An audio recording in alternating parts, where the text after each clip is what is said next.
Assalamualaikum warahmatullahi wabarakatuh. Alhamdulillahirabbil alamin. Allahumma shalli ala Muhammadin wa ala ali Muhammad. Alhamdulillah, pada malam ini kita berada pada ke-13 bulan suci Ramadan.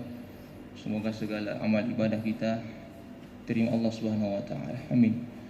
Pada kesempatan yang singkat ini kita kembali melanjutkan ayat kita surah Al-Baqarah, sekarang ayat 188. Dalam ayat ini ada dua hal yang Allah ingatkan kepada kita. Ada dua larangan yang tidak boleh kita kerjakan. Yakni yang pertama, memakan harta kita secara batil di antara kita. Larangan kedua yaitu dilarangnya kita saling sogok menyogok dalam urusan pekerjaan. Kita lihat ayatnya, Allah berfirman, wala ta'kulu amwalakum bainakum bil batil. Janganlah kamu memakan hartamu di antara kamu dengan batil. Ada yang perlu yang kita garis bawahi pada ayat ini. Kenapa Allah berfirman janganlah kamu memakan harta kamu di antara kamu dengan batil? Padahal sebenarnya kita boleh memakan harta kita. Ya. Yang enggak boleh adalah memakan harta orang lain. Akan tetapi dalam ayat ini kita diingatkan janganlah makan harta kamu. Artinya apa? Dalam harta kita terdapat harta orang lain. Jadi harta itu adalah berfungsi sebagai sosial. Ada di situ hak-hak orang lain, orang miskin, orang minta-minta. Jadi kita harus saling berbagi antar sesama. Jangan sampai harta itu hanya kita saja yang menikmati. Artinya apa? Allah memerintahkan kita untuk saling berbagi agar kita dijadikan sebagai hambanya yang dermawan.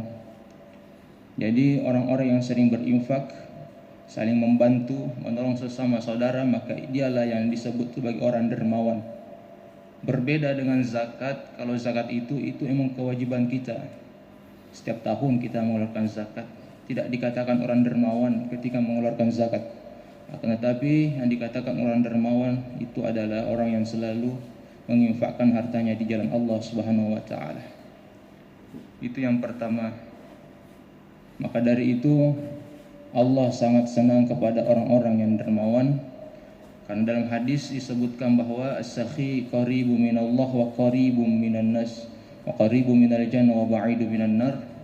Bahwa orang dermawan itu akan dekat sama Allah, dekat sama orang-orang, dan dekat surga, dan dia akan jauh dari neraka. Sebaliknya orang yang bakhil, al-bakhilu ba'idu minallah wa ba'idu minan nas wa ba'idu minal jannah wa qaribu minan nar. Orang bakhil itu jauh dari Allah, jauh dari sesama manusia, tidak ada yang suka, jauh dari surga, dan dia akan dekat dengan neraka. Auzubillah, semoga kita dilindungi dari sifat bakhil ini. Yang kedua, dalam ayat ini kita dilarang saling sogok menyogok. Di sini disebutkan wa tudalu biha ilal hukam litakulu fariqam min amwalin nas. Jadi janganlah saling sogok menyogok, ya. Apalagi kita di sini adalah perkara-perkara, ya, urusan kehakiman. Di sini disebutkan bahwa jangan sampai kita merugikan orang lain karena kita menyogok demi kepentingan. Pasti ini secara umum terkait dengan jabatan. Ketika kita ingin mengambil sebuah jabatan tidak dengan keahlian kita, maka ini sangat dilarang dalam agama Islam. Kita minta jabatan tapi kita tidak mampu melakukannya. Maka kata Nabi berpesan kepada sahabatnya, janganlah engkau meminta jabatan apalagi menyogoknya. Karena ketika kita meminta jabatan, maka Allah tidak akan membantu kita, Allah tidak akan menolong kita untuk menyelesaikan urusan itu. Sehingga kita sendirilah yang dibebani.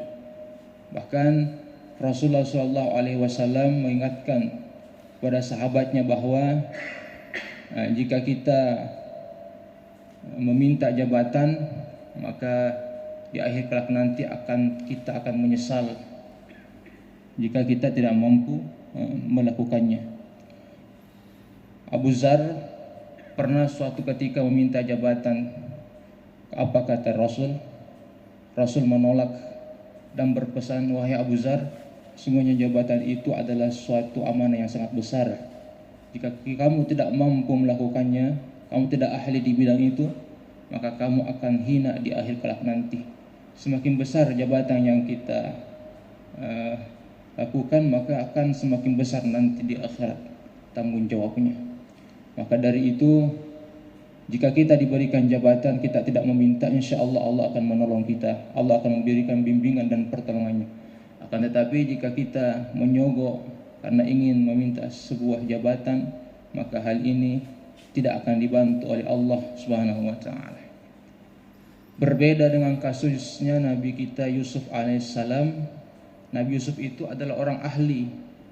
Ya, dalam surah Yusuf juz 12 di situ dikatakan, qala ja'alni ala khazainil ardh inni hafizun alim. Kata Nabi Yusuf, berikan saya jabatan, ya, jadikan saya pembendaharaan Mesir, karena waktu itu masa paceklik yang sangat lama. Ya, jadi beliaulah yang mampu melakukannya karena beliau ahli. Inni hafizun alim, saya lah yang mampu menjaga, saya amanah dan saya punya pengetahuan.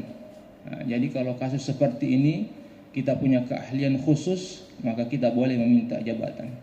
Akan tetapi jika kita tidak memiliki kemampuan, kita minta jabatan, maka inilah yang dicelah dalam agama kita. Dia akan menyesal di suatu saat nanti di akhirat.